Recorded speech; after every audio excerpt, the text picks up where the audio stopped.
О, Айдармысың? Ассалаумағалейкум, молдаке. Уалейкум ассалам. Қайдан жүрсің? Тракторың қайда? Трактор болатын үйде қалдырып кеттім, молдаке. Жаңа жұмыс қосын ұрып беріп, соны үйге қарай. Анау арқаңда жасырғаның не? Ештеңе? Қане көрсетші, не бол андағың? Бұл ма? Молдаке, жаңа енді тапқан напақама дүкенге барып бір шише алып, енді көшеде ұшпаймыз.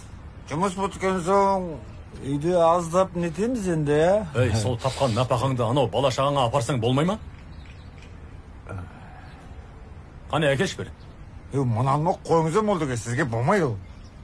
Сізге ұстауға болмайды, харам бұл. Солай ма? Сонда маған ұстауға болмайды, саған ұстауға бола ма сонда? Сіз деген молдаке мұсылмансыз ғой.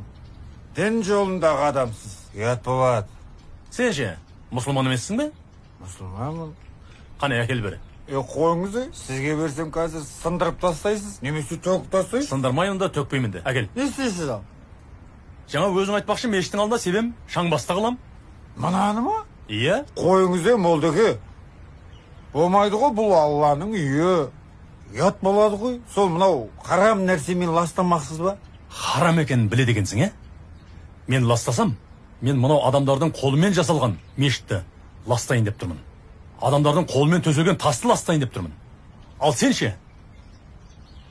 Алла тағаланың жаратқан, саған аманат етіп берген денесін ластайын деп тұрсың. Ойлан, бауырым.